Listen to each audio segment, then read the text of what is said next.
नमस्ते दोस्तों, आज हम एक सफर पर जा रहे हैं समय में पीछे, शानदार 1950 के दशक में।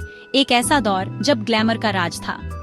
युद्ध के बाद के सादगी के वर्षों के बाद 1950 के दशक ने स्त्रीत्व और सुंदरता के एक नए युग की शुरुआत की और इस बदलाव में मेकअप ने एक महत्वपूर्ण भूमिका निभाई। ऑड्रे हेपबर्न की सहज शैली, मर्लिन मुनरो की मदहोश करने वाली अदा और ग्रेस केली की कालातीत सुंदरता के बारे में सोचो। यह एकदम सही सजावट का समय था, अच्छी तरह से बनाए हुए बालों से लेकर बेदाग लिपस्टिक तक। 1950 के दशक का मेकअप लुक प्राकृतिक सुंदरता को निखारने और एक बेदाग चीनी मिट्टी जैसा रंग पाने के बारे में था। यह उत्पादों और तकनीकों के एक चतुर संयोजन के माध्यम से प्राप्त किया गया था, जिनमें से कई आज भी प्रासंगिक हैं। हम इस कालातीत लुक को पाने के पीछे के रहस्यों को जानेंगे, प्रत्येक चरण को विस्तार से समझेंगे। 1950 के दशक के मेकअप के रहस्यों को उजागर करते हुए अपनी आंतरिक स्क्रीन स्टार को अपनाने के लिए तैयार हो जाइए। चाहे आप एक पुरानी शैली के दीवाने हो या बस कालातीत मेकअप प्रेरणा की तलाश में हो, यह ट्यूटोरियल आपको इस प्रतिष्ठित लुक को फिर से बनाने के लिए ज्ञान और तकनीकों से लैस करेगा। तो अपने मेकअप ब्रश इकट्ठा करो, अपनी पसंदीदा प्लेलिस्ट चलाओ और चलो ग्लैमर के सुनहरे युग की यात्रा शुरू करते हैं। 1950 के दशक के मेकअप की आधारशिला एक बेदाग मैट रंगत थी। इस युग ने पिछले दशकों की हल्की प्राकृतिक त्वचा से एक अलग राह दिखाई और अधिक पॉलिश और परफेक्ट लुक को अपनाया। इस लुक को पाने के लिए एक बहुचरणीय दृष्टिकोण की आवश्यकता थी, जिसकी शुरुआत एक साफ और नमीयुक्त चेहरे से होती थी। एक बार जब आपकी त्वचा तैयार हो जाती है, तो फाउंडेशन के साथ एक समान कैनवास बनाने का समय आ गया है।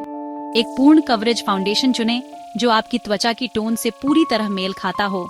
इसे प्राकृतिक फिनिश के लिए त्वचा में अच्छी तरह से ब्लेंड करें। किसी भी अपूर्णता को छिपाने और एक निर्दोष आधार बनाने में कंसीलर ने महत्वपूर्ण भूमिका निभाई।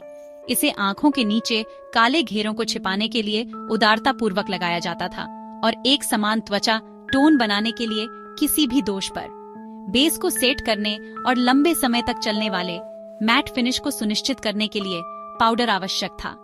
पारभासी पाउडर एक शराबी ब्रश के साथ लगाया जाता है, अपूर्णताओं को धुंधला करने, चमक को नियंत्रित करने और एक मखमली चिकनी बनावट बनाने में मदद करता है।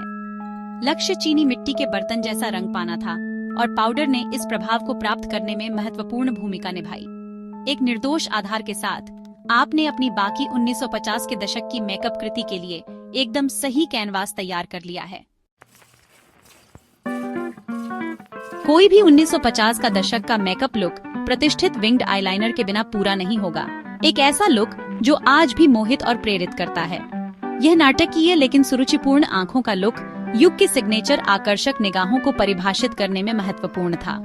परफेक्ट विंग्ड लाइनर बनाने में अभ्यास और सटीकता आती है, लेकिन परिणाम प्रयास के लायक होते हैं।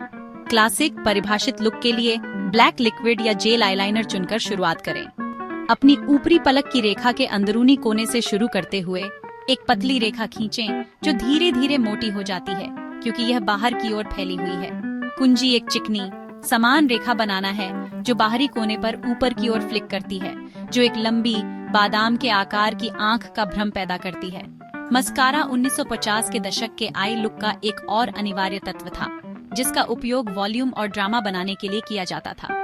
लंबाई और अलगाव बनाने के लिए जड़ से टिप तक वैंड को घुमाते हुए अपनी ऊपरी और निचली दोनों पलकों पर कई कोट लगाएं। अतिरिक्त तीव्रता के लिए झूठी पलकों का उपयोग करने पर विचार करें, एक प्रवृत्ति जिसने दशक के उत्तरार्ध में लोकप्रियता हासिल की।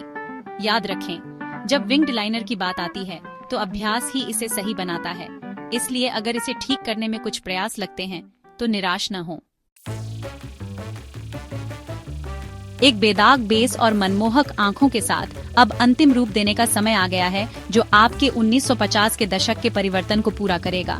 गुलाबी गाल और जाहिर है वो प्रतिष्ठित लाल होंठ। चेहरे पर गर्मजोशी और आयाम का स्पर्श जोड़ने में ब्लश ने महत्वपूर्ण भूमिका निभाई। गुलाबी रंग का या पीच शेड चुनें, इसे अपने गालों पर लगाएं और इसे ऊपर की ओर अपने मंदिरों की ओर मिलाएं। लक्ष्य एक प्राकृतिक फ्लश बनाना था जो एक स्वस्थ युवा चमक के रूप की नकल करता है। और अब सबसे खास चीज के लिए लाल होंठ। गोल्ड रेड पाउडर के बिना कोई भी 1950 का दशक का मेकअप लुक पूरा नहीं होता।